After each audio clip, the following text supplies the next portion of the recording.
this is Garrett-Wang. I played Ensign Kim on Star Trek Voyager, and you're listening to Mark Who 42.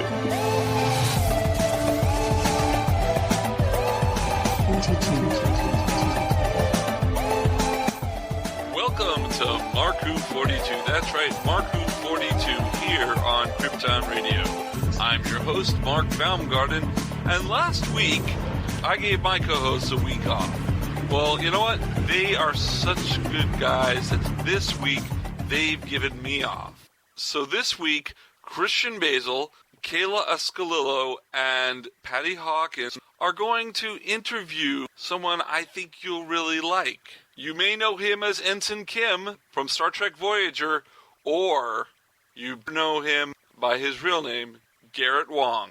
I'm excited right now because Star Trek is entering into the 50th anniversary, and I'm seeing a lot of Trekkies coming out of the woodwork and wanting to celebrate this historical memento thing. And as Whovians, we've just celebrated our 50th anniversary just a couple of years ago. Mm-hmm. So what is your take on it? By the way, go ahead and say hello to the audience, Garrett, and we'll take it from there. Yes, hello to all the Whovians out there. This is Garrett-Wang with his voice back. Lost it at a convention last week, so I apologize if I sound a bit raspy right now, but we feel you're you sound resonant and resolved. Oh, that's good. But very excited to be here, and very excited about that. It is the 50th anniversary, and it's interesting that both Trek and Who are probably the two longest running franchises out there, right? As far as I know. Yeah. Be a part of a huge part as well of that history that goes on. And we've been talking about our favorite TV show from England that's been around for 50 years as well. Yeah. Just for the sake of our fans who may not be familiar with your work on Voyager, could you tell us a little bit about yourself? Yeah. You mean about the character or about me as a person? You as a person. You as a person and your character. Yeah. Anything?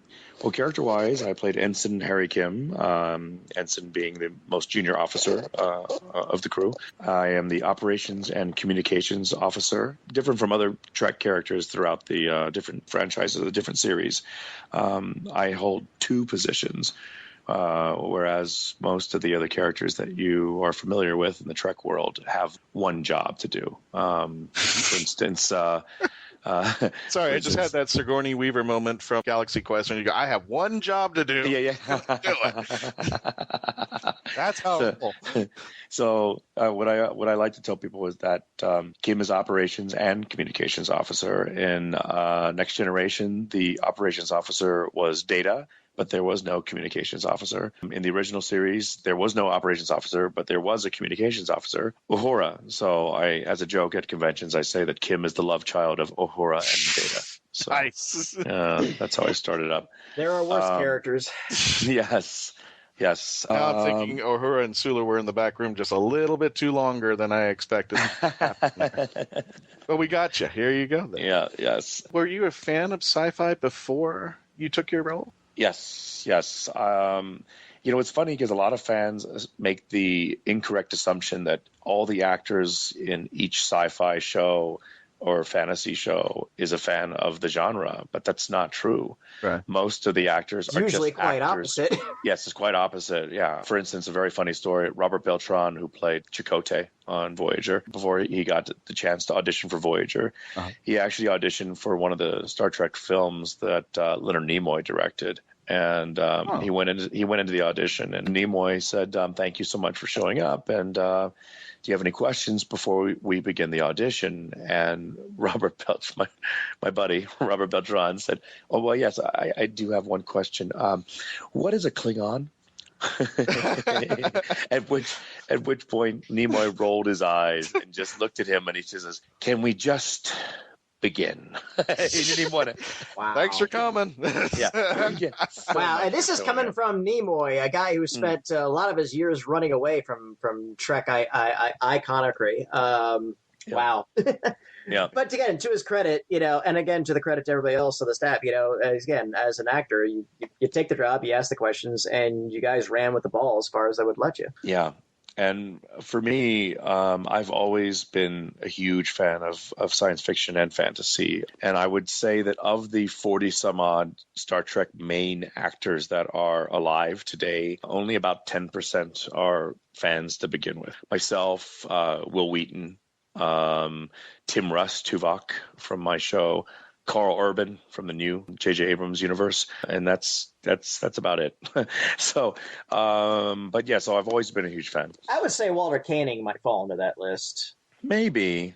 He's dabbled enough in it. I mean, I've met him several times, and we've sort of talked shop about ray guns and whatnot. So. Oh, really? Okay. Yeah. All right. So we'll put Walter in there. Yeah, I think it's safe to put him in there. And just a quick little interesting trivia fact: Walter, his last name is German, right? German in origin. Yeah. Koenig, the meaning of Koenig is actually king, and the meaning of W-A-N-G pronounced Wang, my last name, is king also. So we are both, I always like to refer to us as the kings of Star Trek because we have the same last name. Yeah.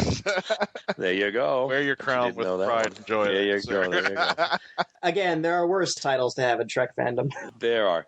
My first entree into science fiction, the very first thing I ever saw sci-fi was May 1977, the original Star Wars in the movie theaters. So, which I believe your buddy Robert said he fell asleep in when he watched it the first time. He did. Oh, that's disappointing. You know what happened? And he didn't care who knew. I was actually talking to him when this is during production, and I said, "Do you remember that scene in the original Star Wars when blah blah blah?" And he said, I never saw it. I said, what? No. I looked at him and I said, are you kidding me? You've never seen 1977 original Star Wars? He says, no. And then about 2.5 years later, he said, okay, I got to tell you the truth. I actually went to the movie theater and I fell asleep within the first minute. And I said, God. You're talking about when that Imperial destroyer is coming across you, and they're chasing after Princess Leia. You fell asleep in that the very first scene? He goes, yep. So, well, it's not for everybody. No, but here's the thing.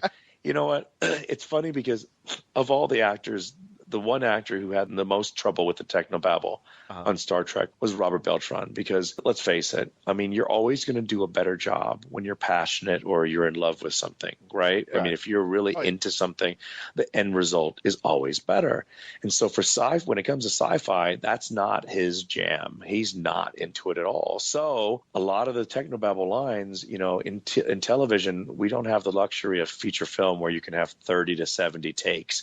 We literally had 1 to 3 takes of each, every time that we shot a scene, you had 1 to 3 shots at it, and that was it. They moved on. And I remember one day that Robert did 17 takes because he couldn't say Subspace Bacon. He could not say it for the life of him. He kept saying Subspace Bacon over and over and over again. I mean, he just could not get the right word out. And 17 takes is literally like misery in television. You've got to keep moving. But that usually was the deal with Robert. And I would joke with him. I said, if we you joke about it now. Yeah. Well, but no, even back then, I said, I said, if we actually did an accounting of all the wasted film stock, the footage, right? I mean, if we just did an accounting of that, there would probably be hundreds of $1,000s worth of film that were just tossed aside because of his mess ups over and over again. So I thought that was kind of funny. But after the original Star Wars came out, I watched everything. Original Battlestar Galactica, anything sci-fi or fantasy that came out, I was a huge fan of. So, so I consider myself a big fan. So part of the Star Wars generation. Yes, Star Wars generation. And you know what? I don't like when people have this, they talk about the rivalry. I think you can love Star Wars and Star Trek equally. I just think that they served different purposes or they satisfied different parts of your brain, basically. Well, there was definitely an upstartism because obviously, like, Trek fandom kind of ran the table from the late 60s all throughout the 70s until Star Wars came along. And once in a while you'd see the guy, dressed as Logan's Run or something like that. Yeah. Which is awesome. But, Yeah. Oh, yeah. I'm a huge Logan's Run fan. Yeah, and then people started trading in their pointy ears for, plastic lightsabers. And yeah.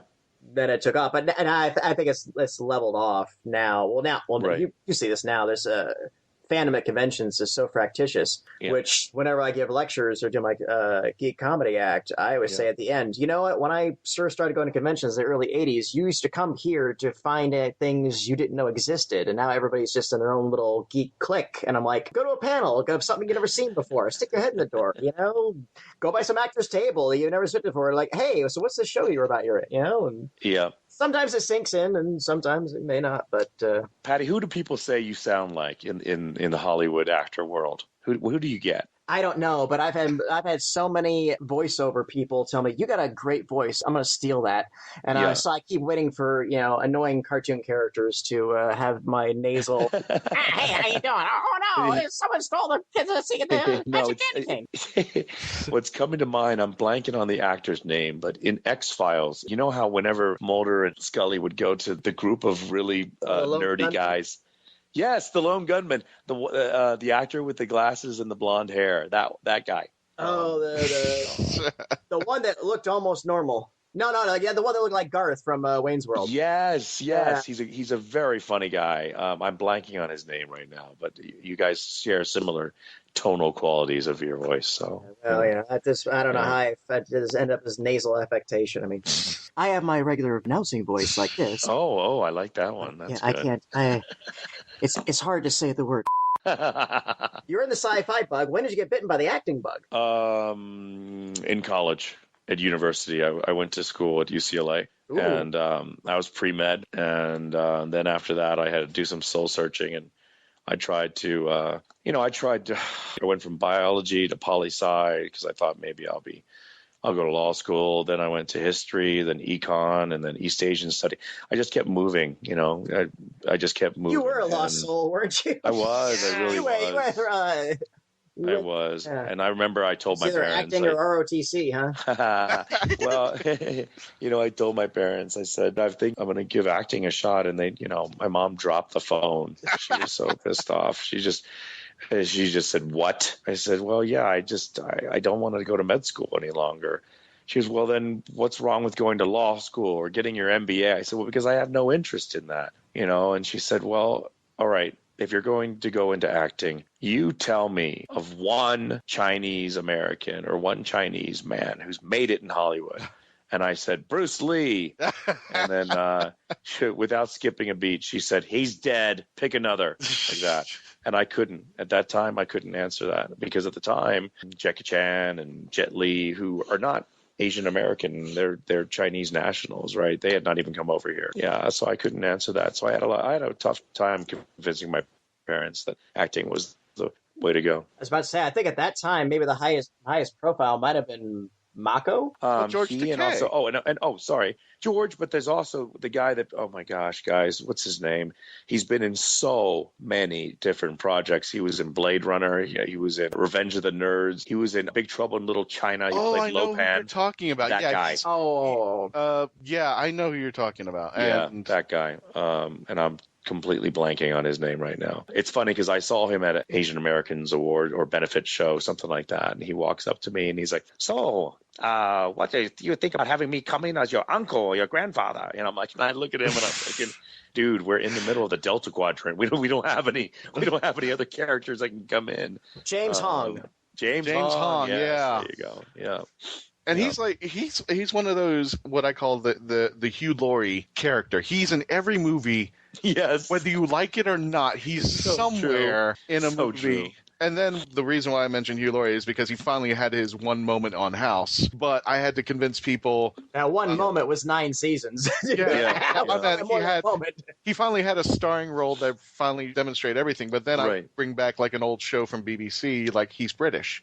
And he's like, "No way!" And I'm like, yeah. And it's like, well, here's the other 50 movies on IMDb that you can just scroll down forever. And it's like, he's been in all this. So I would venture to say that James Hong has probably been in more projects than any other actor alive. I would have to say. I mean, literally, the man's resume is probably longer than Shaquille O'Neal's height. And he's still working. He's 87. Oh yeah, the man is still working. He just started doing cons a couple of years ago. Yes, that's true. Just recently. Somebody probably just tapped him on his shoulder and said, "Hey, people want to meet you." Yeah. I loved you in Balls of Fury. You see? There you go. Yeah, there you go. That's so funny. But, growing up, I never felt like I wanted to be an actor. My idol growing up was the impersonator Rich Little. I thought Rich Little was the bee's knees. I just wanted to be like him. And then after I saw Saturday Night Live for the first time, I thought if I could ever be one of the SNL, not ready for primetime players, if I could be a cast member on that show, I will have died and gone to heaven. But the odd thing is, for as long as Saturday Night Live is how long they've been on television, which is 40 some odd years for those guys, right? Yeah. They have never had an Asian male regular. Never. Not once. And to me, I almost think that there may be some type of racism going on with this executive producer. I don't know. It kind of pisses me off, to be honest. I kind of feel for it because I'm part Filipino. And it never had that Asian role model anywhere in a movie. Yeah, no. Yeah. Couldn't reach out to them. And, I didn't even know for the longest time when Asian History Month was. Yeah, it's May. It's May. It's May, yeah. I know. It's just I had to look it up, and it's like, okay, who are our civil leaders? And nothing. I was just I'll tell you, at least we did have George Takei out there doing a non-stereotypical voice, right? Because back, me growing up, what did I see? I saw George Takei, and I saw the actor who played Hop Sing on Bonanza. Right. Yes. So you got that guy. Oh, Mr. Cartwright, can I make you some food? All right. And then you had George Takei coming in, speaking with this resonant voice, and it was just like, all right, cool. At least we have somebody with a non-accented voice, and that was it. There's really not many people to look up to. No, you're right. I mean, John Wayne was Genghis Khan. I rest my case. Well, what it is, we lost Jack Sue too soon as well from Barney Miller. Yes. He had a great run in theater that nobody remembers at all. He's mostly a theater actor. Yeah, and then I remember the gal who was the head of the hair department for Voyager. Her name was José Normand, a French-Canadian lady. She asked me to present the award to her. She received an award from her local union, the hair and makeup union, basically. And they had a big banquet, and Charlton Heston was there. And he gets up there and he said, well, if it wasn't for all the lovely ladies of the makeup departments, and the thing back in the day, only women were makeup artists back in the day or something. I don't know. The lovely ladies, they wouldn't have been able to make me Chinese. He said that, right?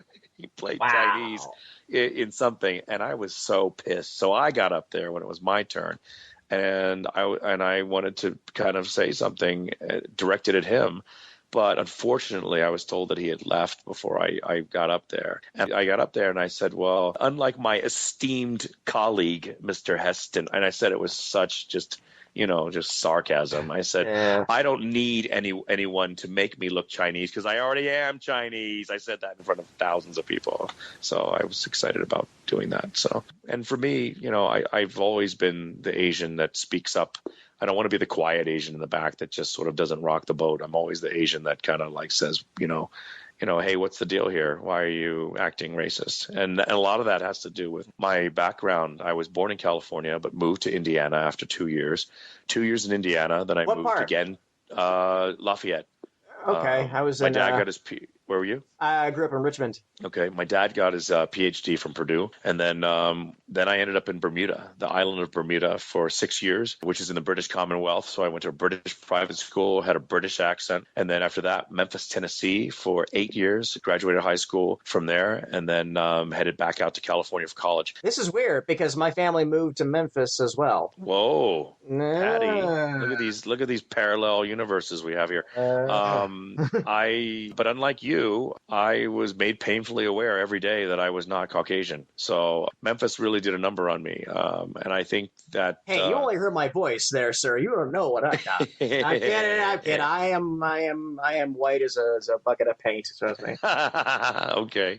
That's the thing about the South. I mean, as much, people talk about Southern hospitality. Yeah, I mean, there's a lot of hospitable people in the South for sure. Like if you're driving and you need to make a a change of lane. In California, people try to specifically cut you off so you cannot change lanes. Whereas in the South, if you put on your signal, they'll let you in, which is nice.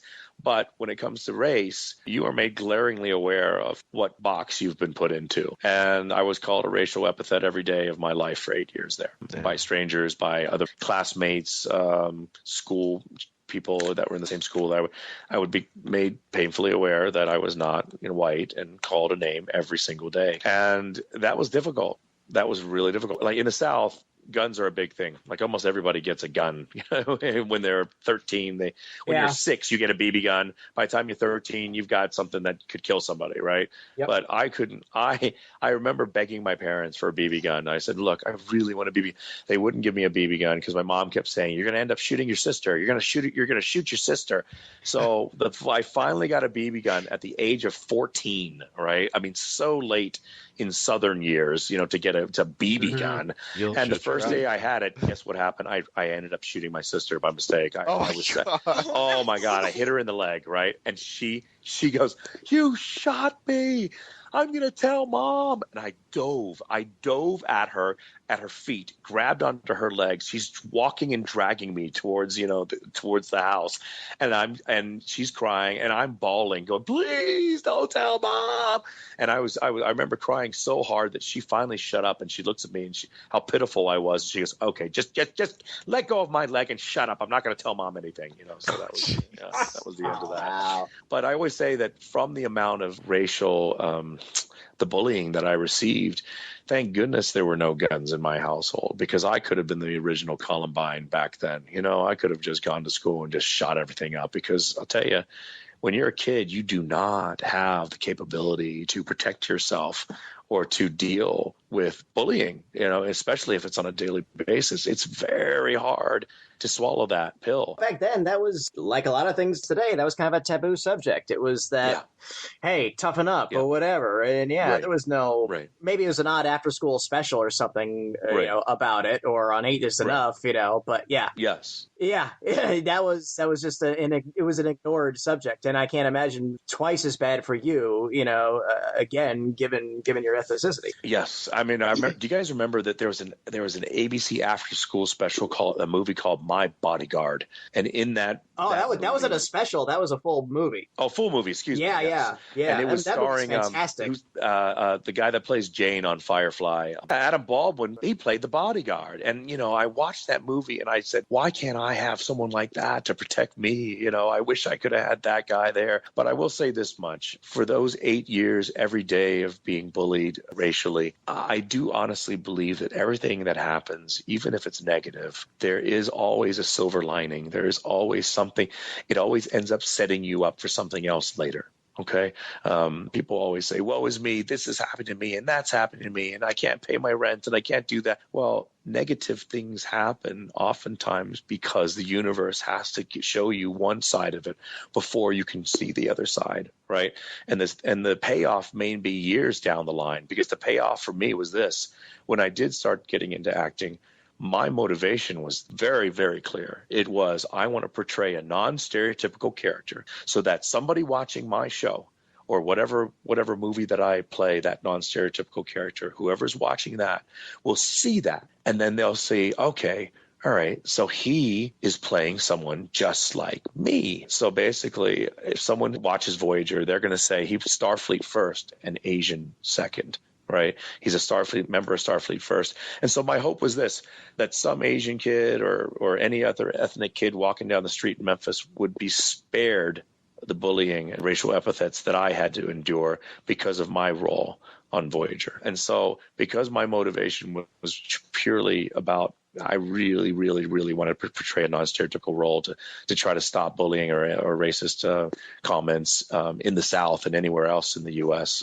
That, I think, was a more pure motivation or reason why I wanted to get into acting or continue acting as a career, compared to so many other people who, are fresh off the bus and they land in Los Angeles and they get there and they're basically from whatever small town, you name it. They were the captain of the football team or head cheerleader, and everybody told them, oh, you're so good looking, you should go to Hollywood.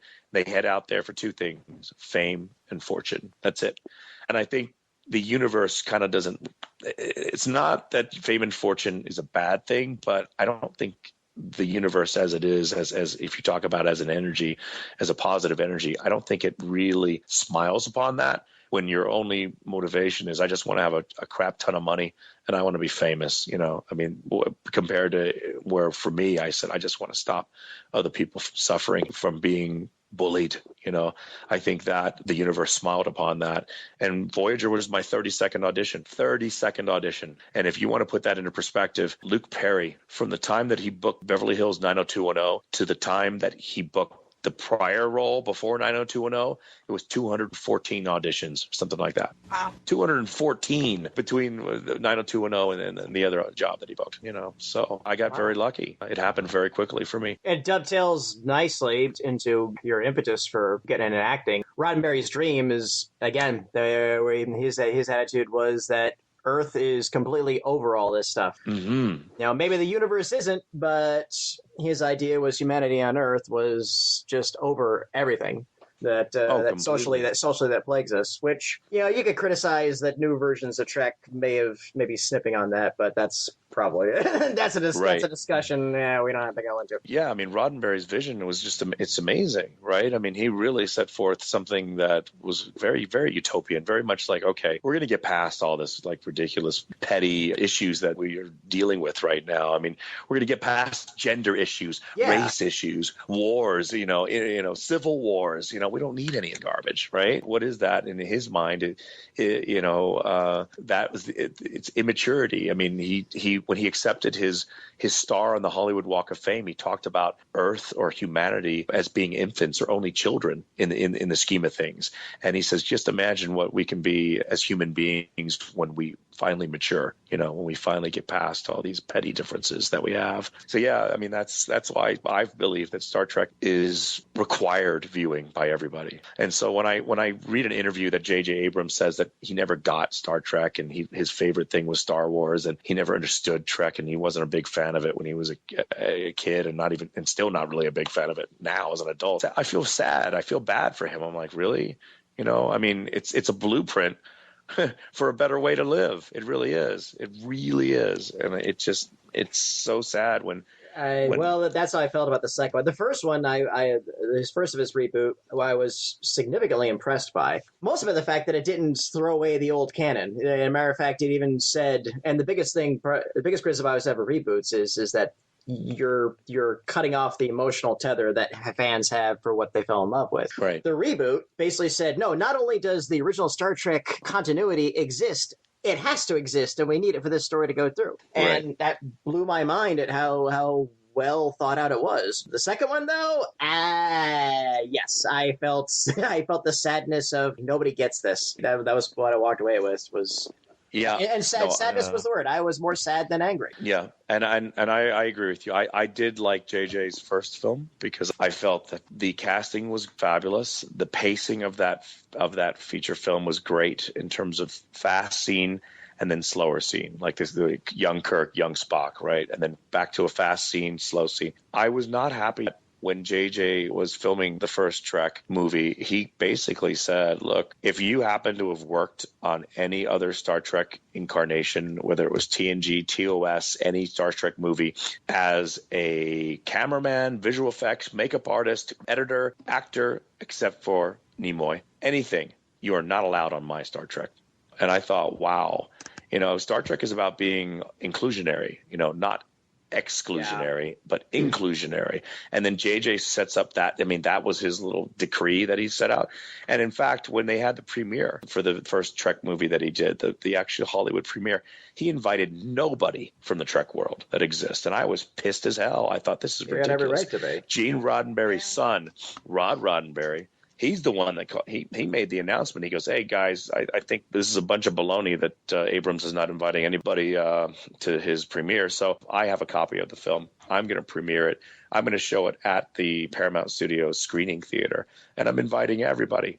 makeup artist, actors, everything. So we actually did get to see the movie before it came out in the theaters. And I thought it was, I remember sitting there with such trepidation and hesitation. I thought, Jesus, this better be good. I just hope he didn't screw this up. And I was glued to that screen for 2 hours and however long it was.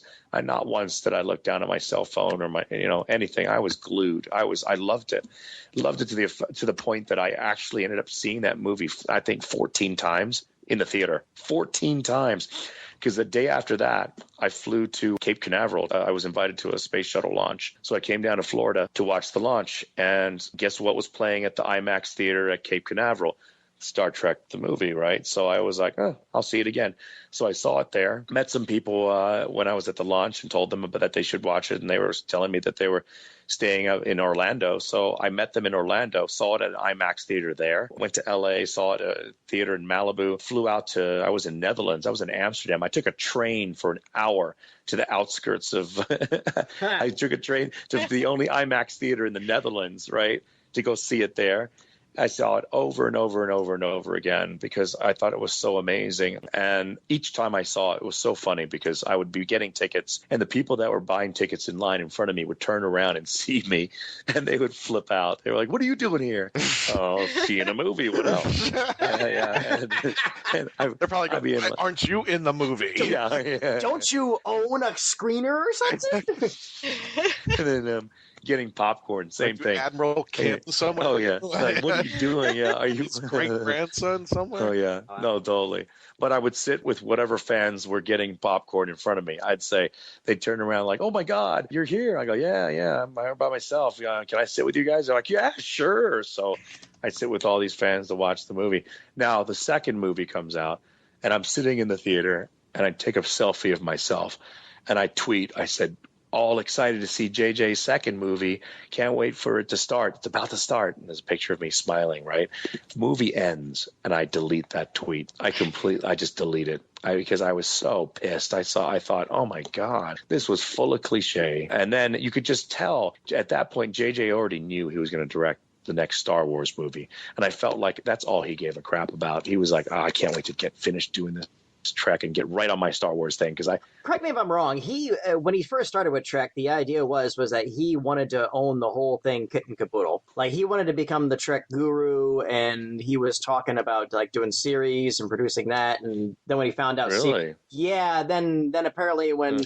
he found out that CBS, had the TV rights and stuff, and then things got sticky. And then of course Star Wars, propped up on his radar. But I want to say early on, and he jumped ship. Yeah, he went to Star Trek thinking it wasn't just going to be just for the films, that he was going to be given the entire franchise kit and caboodle, and for him and his cronies. I wasn't sure about that. I had heard that he kind of said to CBS, he goes, "As long as I'm directing the Trek movies, you have to promise me that there will be no Star Trek television show." That's what I heard. That he didn't even want any merchandising based on the original series. He wanted stuff with like Shatner and Nimoy and anything. So he wanted all that stuff. He wanted those licenses pulled.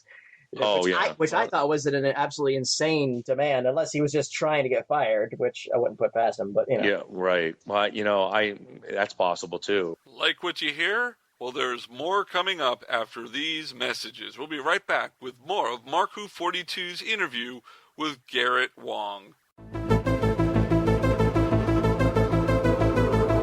New weekend, new location, new adventures. This is Oasis 28. Oasis 28 is presented by the Orlando Area Science Fiction Society. It's not your typical convention.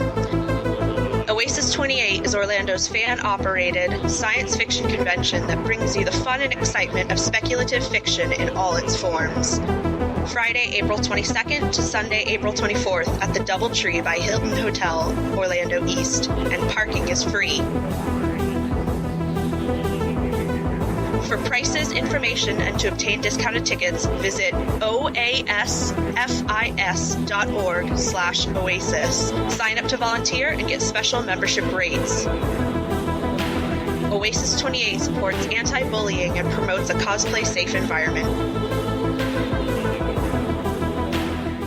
Say, Jarvis, is it that time? The house party protocol, sir? Correct. The Pull Bag is the GCRN's comic book review and discussion-based podcast. Join your host, TFG and Mike, and the rest of the GCRN crew as we make our way through the comic book world. Inside the Pull Bag, you'll also find back-issue classics, Origins episodes, After Darks, and so much more. You can find the Pull Bag every Wednesday in iTunes, on Stitcher Smart Radio, Blog Talk Radio, and of course, geekcastradio.com. Make your great escape into comics and jump into the Pull Bag today! The voice of Christian-basel, take one. Hi, I'm Christian-basel, and I would like to provide my voice for all your voiceover needs, such as... Okay, like an announcer. Like a what? Like an announcer. For all your voiceover needs, such as animation, radio, announcements, introductions... Now an old man. I can even record voicemail for all the Meshuggahs that call you. A pirate. Arr, and it won't cost you a lot of treasure for me services. Arr. Creepy movie voice. Just call 407-761-2679. 407-761-2679. Or email voiceofchristian-basel@yahoo.com. Well, how was that? That's a wrap. Kid? Yes? Shut up. Beyond the Night is the GCRN's latest review podcast. We are covering everything in the Knight Rider television universe, from the classic 80s TV series to the 1991 reunion film, Team Knight Rider, and the 2008 relaunch series as well. So join TFG and Mike and Dion the Music Man as they go in-depth and Beyond the Night only on Geekcast Radio Network. You can find Beyond the Night in iTunes and on www.geekcastradio.com. Kid? Yes, Michael. Just keep driving. Hello, I'm Nicholas Briggs, the voice of many monsters on Doctor Who, and executive producer of Big Finish Productions. And I'm pleased to announce that Mark Who 42 Books have joined forces with Big Finish to bring you Big Finish Audio. There's this fellow who calls himself the Doctor, and he says he has saved me, and we are in his time machine. You're all right. I think I've broken something. What about you? Yes, I'm fine, thanks. I rather think I broke your fall. Oh, sorry. Mark Who 42 Books will now offer to bring you the best in Big Finish audio. But why are they here? How do you do? I beg your pardon? Oh, no need to. I'm the Doctor, and this is... I am Leela. By all means, please do come out to play, Doctor. I'm waiting for you. To find where Mark Who 42 Books will be, go to markwho42.net or on their Facebook site at markwho42. What are you saying? They fizzled in somehow? Like the TARDIS? Yeah, transmat from another dimension. The TARDIS doesn't fizzle. It's more of a... Also go to markwho42.net and download my interview with the team. You're executive producer at Big Finish Productions. Correct. Correct. Is this a quiz? Mark Who 42, taking you to the Whoniverse and beyond. Hi, this is Chase Masterson, and you're listening to Mark Who 42. How cool is that? We're back with more of Mark Who 42. I'm your host, Mark Baumgarten, and I'm taking the week off and letting Christian-basel, Kayla-ascolillo, and patty-hawkins to run the show. And they are interviewing Garrett-wang, who played ensign-kim in Star Trek Voyager. Let's get back to the interview. Maybe we'll get some nerdy questions. Were you on the set during the, 2 days that Bujold was cast as Janeway? I was. And the funny thing is, I've been at a convention where I've heard Tim Russ, who played Tuvok on Voyager, where someone's asked him about Bujold, and he starts talking about Bujold. And the thing is, his story is identical to mine because he heard me tell this story at another convention, and he regurgitates it because he wasn't there. He wasn't there. Tim is going to be on our show in a few weeks, so you tell your version first, and folks, you heard it first. Yeah. All right. So we'll lure Tim in, and while he's doing it, we'll replay yours slowly. Oh yeah, the pilot episode of Voyager. Just to put this in perspective, the pilot episode was a two-parter, right? So basically, it was a 2-hour episode. In the world of Star Trek episodic filming, it takes us 7 days to film one episode. So to film 2 episodes, which is what the pilot episode was, really 2 episodes into one, it should have taken 14 days, right? But because they wanted to, we had locations and different things, they wanted to put as much time as they could into it. It was a 31-day shoot. And of the 31 days, my character was scheduled to work 30 of the 31 days. All right. Crap. Janeway only worked 16 of the 31 days. Okay. So Kim, and if you watch the pilot episode of Voyager, Kim's all throughout the damn thing, right? Yeah. So he's all over the place. And I was there for the Bujold days, and the only other person that was there was Robbie McNeil, who played Tom Paris. So we were the only 2 of all the series regulars that were there for Geneviève Bujold's 1.5 days of filming. So after the first day, on the second day, I remember, it was what would happen is, as we were filming, when they said cut, all right, now we're going to set up the next scene, and all right, we're going to take some time to do that.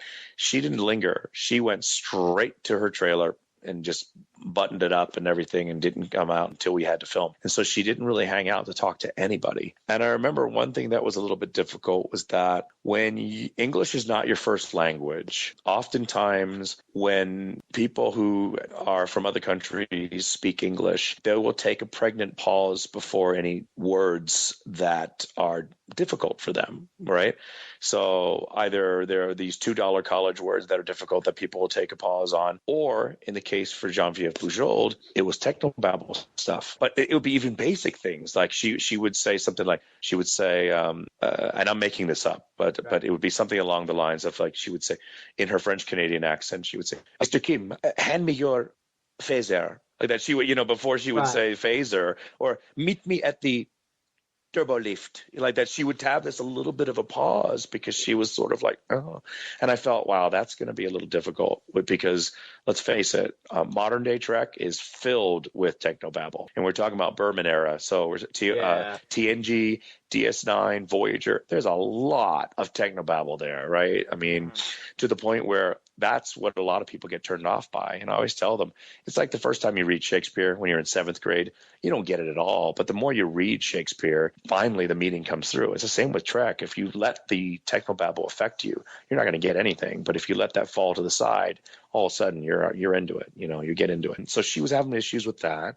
But then I actually stopped her one day before she walked back to her trailer. I kind of blocked her path, and I said, hi. I said, how are things going? And she kind of looked at me. She kind of sized me up for a second, and she said, well, and I could tell, because I'm a very personable, very easy to talk to person, and I think I put people at ease when I'm around them. We agree. And I think that she thank you. And I think that she felt that way too. So she decided to kind of unload a little bit on me. She says, well, I feel as if I cannot trust anyone. And I said, what? Why? She says, well, when I come in to audition for Janeway, I talk to the producers and I tell them that I don't want Janeway to have her hair I don't want her hair done up. I do not want excessive makeup. I want her to be a captain first, woman second. So she was really down for playing this kick-ass female captain. I had heard that she had the right intention. Yeah, she definitely I had always heard about that. Definitely had the right intention. And it's funny because if you watch when Kate Mulgrew came in and filled in for her, season 1, what does she have? She has a matronly grandma bun of steel that she has to wear. What the heck is that horrible hairstyle that she has? Horrible. And by the time you watch season 7, it's down with no affectation the way Geneviève Bujold wanted it from day one. Okay? It's very interesting that Bujold had the right idea. But I'll tell you one thing, her approach to how she was playing Janeway was very kind of French art house film-esque kind of indie film looking stuff, like IFC channel stuff, right? Because the scene that she did film was when we leave Deep Space Nine. When Voyager first leaves Deep Space Nine, our first officer is not Chakotay, it's some other actor who ends up dying in the first episode. And we have Kim and we have Paris, and we don't have Tuvok and Tactical. So it's just Kim and Paris and Janeway. And so Janeway walks over to my console and she goes, is everything ready? And I go, yes, ma'am. And she goes, it's not crunch time yet, Mr. Kim, or something like that. And then she walks over and sits down, and she goes, Mr. Paris, the thruster's ready. And he's like, thruster is ready. And then she says, set a course for blah, blah, blah. And she goes, and engage. And then we leave. Well, when Geneviève Bujold sat down in her chair, and she goes, our thruster's ready, blah, blah, blah. And before she said engage, she closed her eyes and she whispered it. She went, engage, like that, like a very, very, like I said, art house film style way of acting. And I remember when she did that. I remember looking and there's at snippets of this footage. There's snippets of this footage online. You can see that footage is there. Yeah. I looked at I was watching the cameraman and the sound guy. Everybody just kind of looked up and went, oh my God, like, oh my goodness, we're not going in the right direction in terms of how the captain should be a captain, right? Yeah. And so then she quit. And thank God she quit then. What if she stayed in for like a year and a half or 2 years? Nobody likes watching a TV show and all of a sudden you lose one actor and they cast somebody else in the same damn role. And you're thinking, who is this new, this imposter? Who's the imposter now? And we don't like that. So she quit before anything bad Given happened. the circumstances of the whole premise of the show, it wasn't like, oh, well, she went to Starfleet Command to teach at the academy and here's your new captain or whatever. Correct. It's like, you guys didn't have that back door. No, we didn't. And so what they did is they said, all right, we're shutting down production for about 3 weeks and we're going to find another Janeway. And if we cannot find a woman to take this part, we're going to cast Janeway as a man. And then the other rumor was if we cast Janeway as a man, we're going to go ahead and fire one of the other actors that is male and recast it as a female so we can keep the gender ratio the same. I can see that, and that might have made you nervous. Hey, I was nervous because I had no resume. I was the first up on the chopping block, and I thought, oh my God, I'm dead, I'm gone. And I kept thinking, then I started I started thinking, if Dustin Hoffman can play a woman in Tootsie, I can do the same thing. I kept thinking, like, I can be Henrietta Kim. I can do it right now. I don't have to. I'm gonna I'll walk and talk like a woman. There's no way I'm gonna lose. I'll shave my legs. I am not gonna lose this job. I was I was really nervous. And I'll tell you right now, Kate Mulgrew owes everything right now, the resurgence in her career to Geneviève Bujold leaving, because Kate Mulgrew was already seen for the role of Janeway, and due to personal issues at home, she was not prepared for that audition, and she sucked like no other. She was horrible. They did, she didn't even get a call back. But when they lost her, they went back to her. She got a second chance. And in Hollywood, you don't get second chance auditions like that. You rarely do. Before they cast Kate, there was rumors that they were going to go with Lindsay Wagner, and I thought, ooh, that's kind of cool. I could see Bionic Woman playing Janeway, Yeah. And at the time, she was doing Ford commercials, right? And I was joking around. You guys like, oh, you could have Voyager, come in. The intro shot is you see Voyager, and as you show all the names, and then you hear, oh, psh, build Ford Tough. You see like a Ford imprint on the side of the ship, right? So I was down for that. I was like, yeah, this will be awesome. I could totally see that happening. You see Paris open the engine, it says Hemi. Yeah, it says 4.3. That's in there, yeah. Well, he had his character had his Grease Monkey holodeck program where he was messing around with cars. Yes, so, he could have had that product. Yeah, there we go. And I'll tell you, when they finally had her come back, and I'll tell you what really screwed it up. When they took that 3-week break, it kind of messed me up because I had to turn down 2 movies. I had to turn down Mortal Kombat. I was playing the younger brother of Liu Kang in the opening scene who fights Shang Tsung in the very opening scene. Yeah, I had 3 weeks of work in Thailand, which I was so excited for, and I really wanted to do that, but I had to turn that down because of the whole Geneviève Bujold leaving. The first Mortal Kombat movie did not suck. Yeah, it was good. Yeah, it was good. Yeah. But the guy who played Liu Kang, he was the one that he told the director. The director said, "All right, I'll leave it up to you. These are the final 3 guys that we like. Who do you want?" He goes, Garrett. Garrett will be my little brother. And I was like, yes. And then I had to turn it down because of, losing Bujold. And the other movie was a movie called Glory Days. And it was basically about 5 roommates in college that live together in a house. They're going to UC Santa Cruz. And the lead was an unknown Ben Affleck. The second lead was myself. The third lead was French Stewart from Third Rock from the Sun. The fourth lead was the director's buddy, so a friend, a little bit of nepotism there. And the fifth roommate was Sam Rockwell. Okay, and check this out. Check out the non-lead characters, the bit parts. An unknown Matthew McConaughey played a used car salesman in there. An unknown, a very not well known Brendan Fraser had a scene with Moira Kelly on a bus. And this is the best part.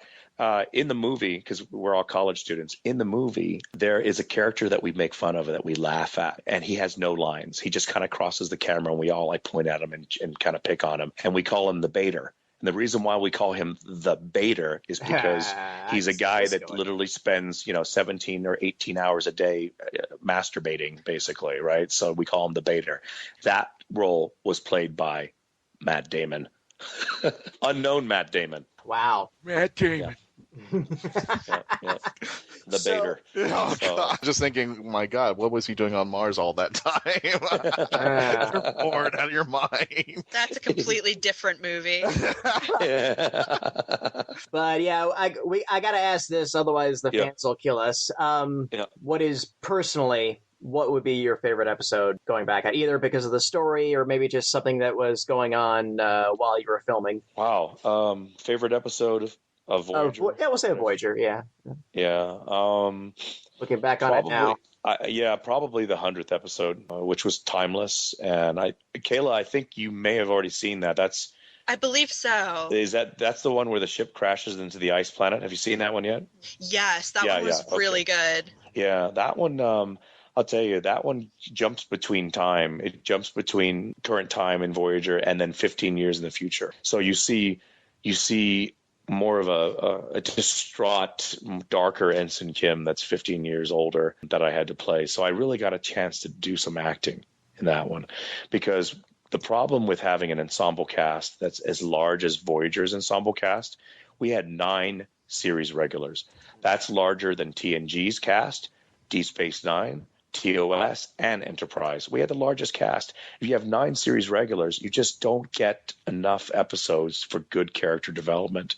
So maybe I get 1 or 2 shots per season at acting, and the rest of the time it's just expositional lines like "Shields down to 30%, Captain." I mean, a trained monkey can do that, right? I mean, so Timeless was my shot at really doing some acting. And I remember, and now this is a season 5 show. I remember it was not Rick Berman, but Brandon Braga, executive producer Brandon Braga, who called me up and he says, "Guess what? We were going to make Timeless a 2-parter, but we decided to make just 1 episode out of it. And it's going to be our 100th episode. It's going to be our signature Voyager episode. We consider this to be our City on the Edge of Forever," which is, a lot of people say that's the best TOS, the original series episode. So they wanted Timeless to be it. And this episode is all revolving around Kim. And I thought, oh, cool. So they had the good faith in putting in that episode and under my abilities, I guess. And I'll tell you what was really funny was that we shoot the scene, one of the final scenes of that episode. It's the Doctor is there with me. When I help correct everything and everything goes back to normal. And we shoot the scene and Bob Picardo comes up to me and he says, "Garrett, that was amazing." He looks at me like he didn't even know I could act until that point. That was... He literally, it was the funniest thing. I looked at him and I almost wanted to, part of me wanted to hug him and part of me wanted to punch him. It's sort of like, really? Dude, I know exactly how you feel. Oh, I've done some voiceover work and people have been like, "I didn't know you could do dramatic." They're like, yeah. And there's that same situation. Like, I've been here for 5 years. And, never mind. Thank you. Yeah. It's incredibly. It's just almost like a backwards compliment, It's, so you sit there and you think, and you're looking at the person and going, "Are you kidding me? I've been doing this for the whole time. I have that capability. Please, Don't doubt me on that. So, but yeah, Timeless was my favorite because I got to do some acting. It was really something that I was proud of and happy to say, wow, I was a part of that episode. So, are you willing to admit to a least favorite episode? Everything after. You may plead every episode after. You may plead the fifth, and if you want, we could even erase that question. No. I mean, I'll tell you, there was a worst episode, not because of the writing, not because of the directing, anything. The one with The Rock. You're right. I got you on that. No, not that one. Not that one. Although I would never in a million years believe that 7 of 9 would beat the crap out of The Rock. That would never happen in a gladiator fight. I'm with you on that. No. So it would have to be, it was a season 3 episode called The Shoot. And, or maybe season 2. Anyway, Kim and Paris are trapped in an alien prison ship. And it's the first time that Kim takes the lead. And up until then, Paris is like the big brother, kind of showing Kim the way. And Paris gets injured. He gets stabbed. He gets stabbed in the abdomen. So basically, Kim has to look after Paris. So Kim becomes the caretaker in a way, And I thought it was a great episode in terms of writing and everything, but it was the worst for me and a lot of other people because we were filming on this set that was covered. They were always pumping in that artificial smoke, and there was dirt and dust and grime, and so everyone got bronchitis while they were filming that episode. And not only that, I remember I slipped down this. I was kind of coming down this one railing, this kind of like this stairwell thing, and I tripped. And I busted open my knee on this metal shard. So it was literally blood, sweat, and tears, and bronchitis. That was probably my least favorite because of how difficult it was to complete that episode. So, but poor Harry. I mean, 7 years and all that stuff he went through, and he still didn't get promoted. Not one promotion at all. It's very, very sad. Yeah, it's bad. It's really bad. I remember talking to the writers about that. I called up Braga and I said, dude, what is going on here? I mean, we're in season 5 right now. Is there a reason why I can't get promoted? His response, well, somebody's got to be the ensign. And that was it. That's all he said. God. Yeah. Ouch. I then remember knocking on Kate Mulgrew's door. Right, as if the actress playing the captain could do anything about it, right? But the captain now, worth a try. Yeah, exactly. I'll go to Starfleet on this one. Exactly. So I remember telling her, I was like, "Why haven't I been promoted?" And she's like, "I know." She's trying to appease me, the best I can. But can I just go back to when Mulgrew got the part of Janeway? And of course. She came in to film that same scene when we leave DS9. And remember, everyone was freaked out by Bujold's delivery of Engage. So we're really nervous about, oh, my God. We hope that Kate can take a different approach with that. So, she comes in. She goes, it's not crunch time yet, Mr. Kim, blah, blah, blah. Thrusters, blah, blah. She sits down in the chair. She gets this steely-eyed gaze, and she's like, Engage. And she just, she blew it out there. And everyone was like, oh, yes, thank God. So that was a good thing. That was a good day when she came. She had the fire, and she could bring it down to a spark, or she can ignite it into an inferno. Yeah, she could. When she tells that run aliens, I will respond with the deadliest of force. I mean, that was that was the toughest thing any Star Trek captain or commander of all time had ever said to anyone, and that was like, oh yeah. And to this day, I always say that Voyager is the most empowering Star Trek show to watch for any woman, any young girl, any 6 to 10, 12-year-old girl who is watching any sci-fi should watch Voyager because because the captain is a woman, right? She calls all the shots. And, when you talk about gender issues, let's face it, it is a man's world that we live in. And in January of 1995, after we premiered Caretaker, the first episode, the production office voicemail box was full. It was full of messages from people around the country, men who were calling up to complain. How dare we allow a woman to be in command? Wow. How dare we? People actually, people have threatened. They said, we're going to come down to Paramount Studios and we're going to set a bomb. What year is this again? To blow up. This is 1995. Oh, we're going to I saw this. We're going to kill you. We had death threats. Yeah, I was running a comic store, and I saw some of the guys that it rubbed them the wrong way, and that's nothing new. I mean, again, Gene, the original pilot, The Cage, literally they told Gene, "We'll give you one more chance," but the story goes like, Gene, you got guys taking order from abroad, and another guy who looks like the devil, and he had to make a choice: either change Major Barrett's number one, get rid of her, or get rid of Spock. He could only keep one. Yep, they got rid of the female first officer. Exactly. Yeah. Look at that. And then just to think that we had death threats. People were saying they were going to come down and kill all of us because we allowed a woman to be in command. And again, this is before the internet, folks. This wasn't just like sending the random tweet saying it sucked or whatever. I mean, you had actual voicemails. Yeah.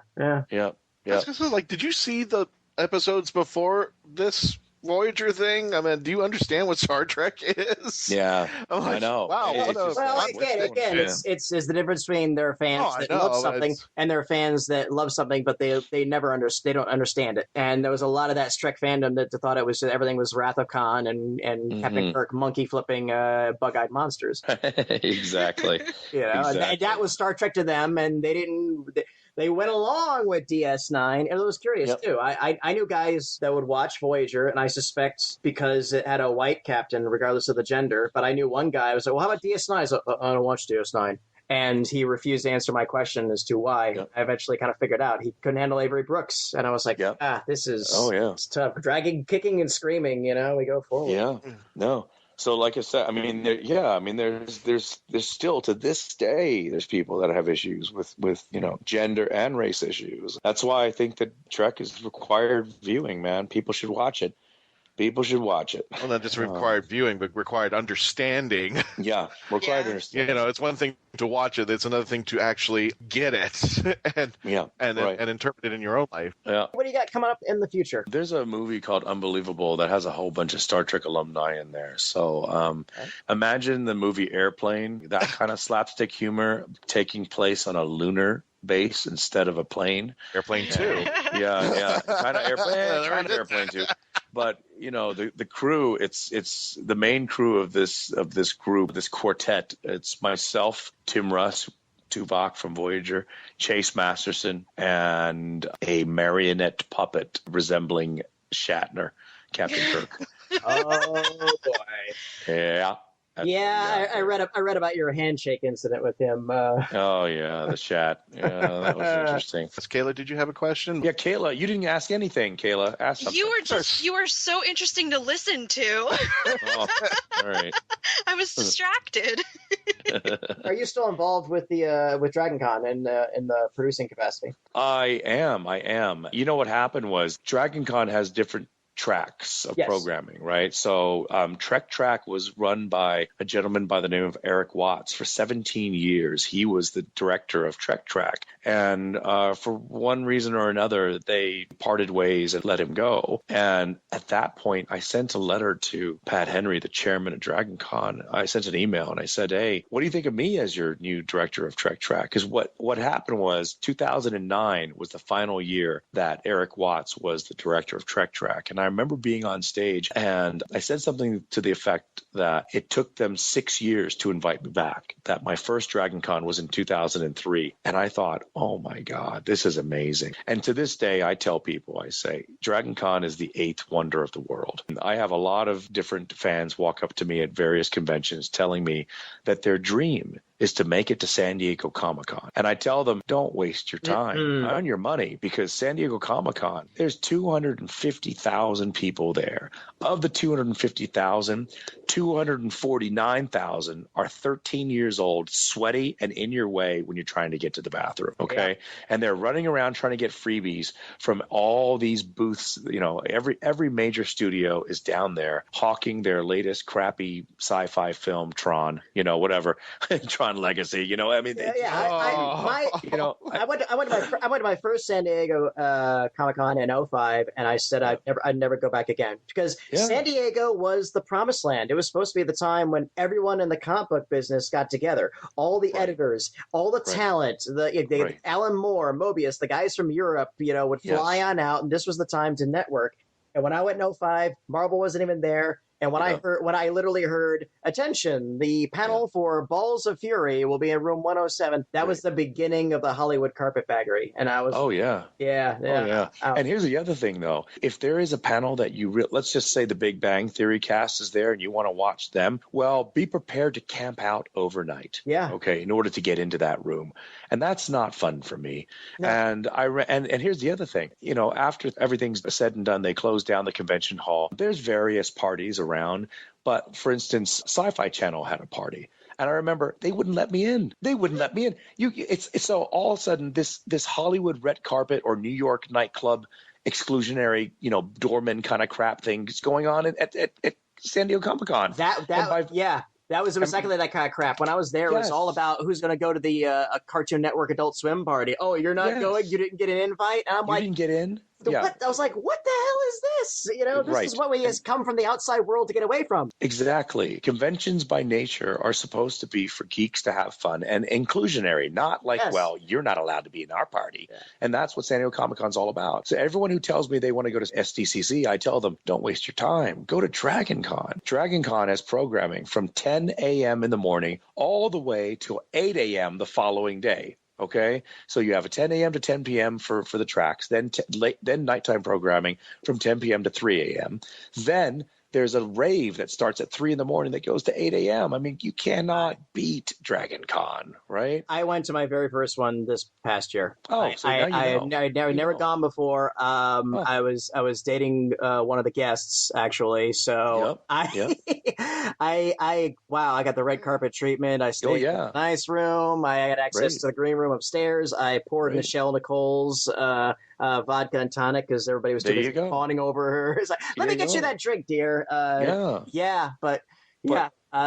like it? Did you enjoy it? That was everything that I'd heard it was, and then I thought I was really prepared for it, but I couldn't. I only made it to the connected hotels. I never made it to where the horror track was going on. I don't think I was able to get to any of the Star Trek stuff. I was just too busy. The first year of Dragon Con is just absorbing it. Yeah, you have to go back year after year just to check out all the different aspects of the con. But back to the story. In 2003 was my first time they invited me. I loved it. I asked every year after that, 04, 05, 06, 07, 08. And they were like, no, I can't get you in. So 09, I finally get back there. I'm on stage, and the head of Trek Track, Eric Watts, is there moderating my panel. And I said, hey, guys, I love this convention so much. I just wish I could come back, sooner than every 6 years. And I looked over at Eric and I said, maybe I could be like a co-host or something, huh? And he kind of rolled his eyes. And right after that con, they released him. So I sent an email to the chairman. I said, what do you think of me as your new Trek Track director? And he sent back a message. He goes, what is this, April Fool's joke? Or are you kidding me? Because up until that point, no actor has ever worked behind the scenes at a conventions like that. Okay. No one has ever. Actors come, they sign autographs, they go home. They're not ever a part of the planning process. They're never part of anything behind the scenes. So he kind of was confused. And I told him, I said, look, I'll be perfectly honest with you. This is one way to ensure that I can come back every year. I don't want to miss this. So he agreed. So since 2010, I've been the director of Trek Track. So I'm in charge of all Star Trek programming. So this is 10, 11, 12, 13, 14, 15. This will be my 7th year, returning as Trek Track director. Yeah. And as much as I want to experience Burning Man at least once, Burning Man and Dragon Con happen at the same time. It's Labor Day weekend. So, as far as I know, I probably never will ever experience a Burning Man because of Dragon Con, how much I love Dragon Con. So for those of you who have not had a chance to go to Dragon Con, you got to check it out. You really do. And no matter what you're into, whether whether it's Doctor Who or Star Wars or Star Trek, it's all covered at Dragon Con, and then some. There's a paranormal track, for God's sakes, I mean, it's everything. And it's wonderful, wonderful, wonderful experience. Can we briefly talk about Doctor Who for a sec here? Actually, that was actually my final question. Okay. All right. That was going to be my final question. Okay. I'm going to just say right now. Well, you know what it is? I wasn't going to bring it up until you did, because we got a lot of people on there. Oh, yeah, I've seen the show. We've had guys on the show who think they're fans because they've sat next to Doctor Who talent over the years, and it's like, yeah, okay. Right. Yeah. I actually got to. I went to Cardiff last year, and I went to the Doctor Who experience in Cardiff, Wales, and I got to see all that set up, it looks great. It looks wonderful. I actually travel. My tote bag when I travel around is a Doctor Who. It's a TARDIS bag that I have that I travel with when I go on to different conventions. I have my backpack and I have my TARDIS tote bag. I would say that my choice of favorite Doctor is probably not the popular choice in terms of the modern Doctors. I'm an Eccleston fan. Okay, I've always. I don't know. I just like Eccleston. I really do. There are no unpopular Doctors on this show. Yeah. Okay. And especially Eccleston, even though that his year was a little, shaky. Yeah, the fans have not abandoned him. I understand. I just like who he is as a person. I just like his style. That's it. That's just the way his approach to acting and how he was. I like him. And again, he got a bit of a raw deal himself too. Mm-hmm. He did. And I will mention this a bit. It's a bit of a funny little side note. When Matt Smith was done and they were searching for the next Doctor, and it was kind of a long search really before they found his replacement, I jokingly said that I wanted to film a little YouTube bit with me as Doctor Who, but instead of WHO, I would be Dr. HU, the Chinese spelling, Doctor Who. Okay. You're a Steely Dan song now. This was going to be a very, very parody version of Doctor Who, right?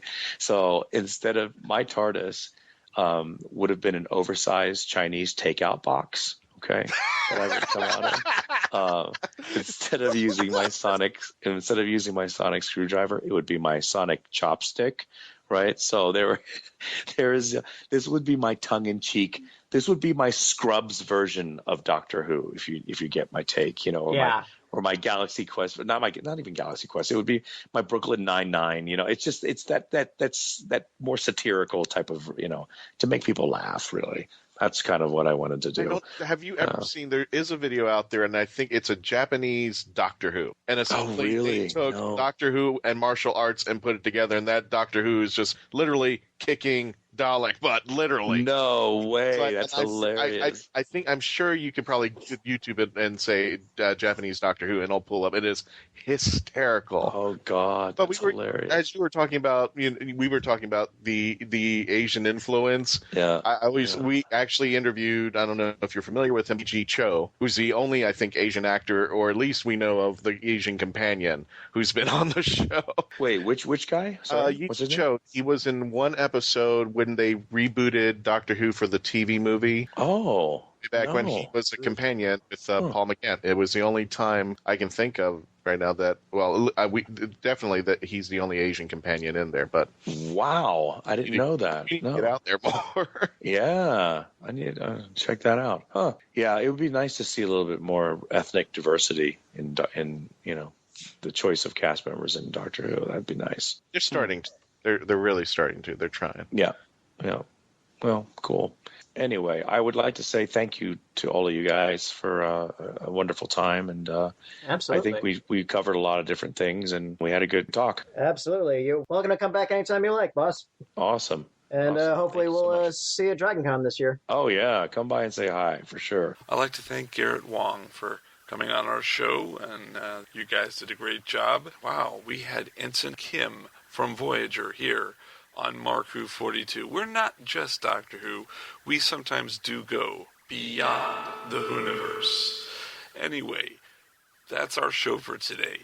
Please go to our website, markwho42.net, and join the Whoniverse Army. Go to our Facebook page, Mark Who 42. Tweet us at markwho42. We can be found around the net on floridageekscene.com, geekcastradio.com. We're on the Stitcher app. We're on the TuneIn app. You can find us on iTunes. You can go on your television set and go to your Roku device and listen to us there. And don't forget, we're on 4 times a week on Krypton Radio, so catch us there as well. So I'm Mark Baumgarten, and in behalf of Christian-basel, Kayla-ascolillo, and Patty-Hawkins, we'd like to say so long, and we'll catch you next week. Bye. Marku 42 is written and presented by Mark Baumgarten, Kayla-ascolillo, Patty-Hawkins, and Christian-basel. This episode was edited, directed, and produced by Mark Baumgarten. Visit marku42.net, where you can register and become part of the Hooniverse Army. We can be contacted by email at mark@marku42, subject line, ?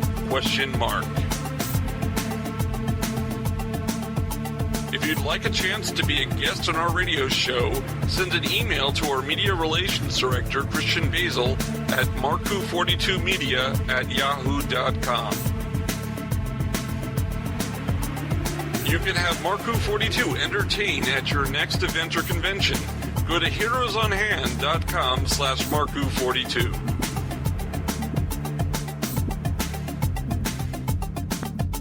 Doctor Who and its properties are owned by the BBC, the British Broadcasting Corporation.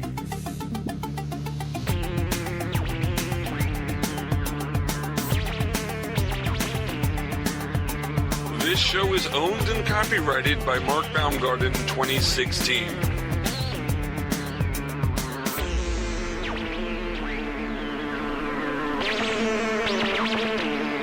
This is Krypton Radio.